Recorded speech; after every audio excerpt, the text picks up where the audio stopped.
ನಮಸ್ಕಾರ, ನಿಮ್ಮ ಜೊತೆ ಇದೆ ನೆಟ್ವರ್ಕ್ 18. ನೀವು ನೋಡ್ತಿದ್ದೀರಾ ನ್ಯೂಸ್ 18. ನಾನು ನಿಖಿಲ್ ಜೋಶಿ. ದೇಶದ ಪರಿಸ್ಥಿತಿ ಹೆಂಗಿದೆ ಅಂದ್ರೆ ಕೆಲವೊಂದಷ್ಟು ವಿಷಯಗಳಲ್ಲಿ ಕೆಲವೊಂದಷ್ಟು ನಿರ್ಧಾರಗಳು ಯಾವ ಪ್ರಮಾಣದಲ್ಲಿ ವಿಳಂಬ ಅಂದ್ರೆ ಶತಮಾನಗಳು ಕಳೆದ್ರೂ ಒಂದು ನಿರ್ಧಾರಕ್ಕೆ ಬರಕ್ಕಾಗೋದಿಲ್ಲ. ಯಾಕೆ ಈ ಒಂದು ಅನಿಶ್ಚಿತತೆ ನಮ್ಮನ್ನು ಕಾಡ್ತಿದೆ ಅಂದ್ರೆ ಒಂದು ವಿಶೇಷವಾದ ಮಿಶ್ರಣ ಇರುತ್ತೆ, ಬಹಳ ಕುತೂಹಲಕಾರಿ ಮಿಶ್ರಣ ಕೂಡ.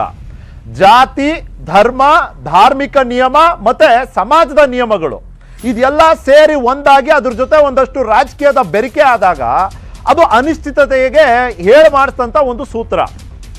ಇಲ್ಲಿ ನಾವು ಮಾತಾಡ್ತಿರುವಂಥದ್ದು ಏಕರೂಪ ನಾಗರಿಕ ಸಂಹಿತೆ ಬಗ್ಗೆ. ಇದು 1837ರಿಂದ ಚರ್ಚೆನಲ್ಲೇ ಇದೆ. ಒಂದೊಂದು ಪಕ್ಷ ಕಾಲ ಕಾಲಕ್ಕೆ ತನಗೆ ಬೇಕಾದಂಥ ತನಗೆ ಅನುಕೂಲಕರವಾಗುವಂಥ ನಿಲುವನ್ನು ತಗೊಂಡಿದ್ದಾರೆ. ಸಮುದಾಯಗಳು ಕೂಡ ಒಮ್ಮೆ ಬಹುತೇಕವಾಗಿ ಒಂದೇ ಥರದ ನಿರ್ಧಾರ ಇದ್ರೂ ಕೂಡ ಸಮುದಾಯಗಳಲ್ಲೂ ಒಡಕುಗಳು ಬಂದು ಆ ಸಮುದಾಯಗಳಲ್ಲೂ ಅಭಿಪ್ರಾಯದ ವಿಭಿನ್ನತೆಯನ್ನು ನಾವು ಕಂಡಿದ್ದೀವಿ.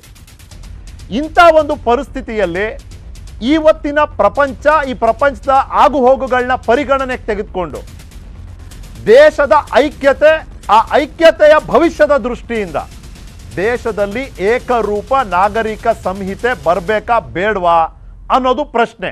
ಆ ಪ್ರಶ್ನೆ ನಾವು ಮಾತ್ರ ಕೇಳಲಿಲ್ಲ. ಕಾನೂನು ಆಯೋಗ 22ನೇ ಲಾ ಕಮಿಷನ್ ಆಫ್ ಇಂಡಿಯಾ ಅವರು ನಮ್ಮೆಲ್ಲರ ಹತ್ರ ಸಲಹೆಗಳು ಕೇಳಿದ್ದಾರೆ. ಇನ್ನು 15 ದಿನ ಬಾಕಿ ಇದೆ. ತಾವೆಲ್ಲರೂ ಕೂಡ ಆ ಒಂದು ಸಲಹೆ ಪ್ರಕ್ರಿಯೆಯಲ್ಲಿ ಭಾಗವಹಿಸಿ ನಿಮಗೆ ಏಕರೂಪ ನಾಗರಿಕ ಸಂಹಿತೆ ಬಗ್ಗೆ ನಿಮ್ಮ ಅನಿಸಿಕೆ, ಅಭಿಪ್ರಾಯ, ಆತಂಕ ಏನೇ ಇದ್ರೂ ಅಭಿಪ್ರಾಯವನ್ನು ತಿಳಿಸೋ ಅಂಥ ಒಂದು ಸಾಧ್ಯತೆ ಇವತ್ತಿದೆ. ಅದನ್ನು ತಾವು ಬಳಸ್ಕೋಬೇಕು. ಇವತ್ತಿನ ಚರ್ಚೆಯ ವಿಷಯ ಮೋದಿ ಸಂಹಿತೆ. ಚರ್ಚೆಯ ವಿಷಯದ ಹೆಡ್ಲೈನ್ ಟು ದ ಪಾಯಿಂಟ್.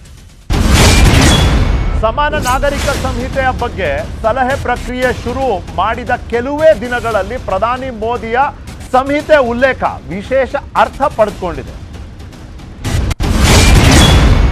ವಿವಿಧತೆಯಲ್ಲಿ ಏಕತೆ, ಭಾರತದ ಶ್ರೇಷ್ಠತೆ.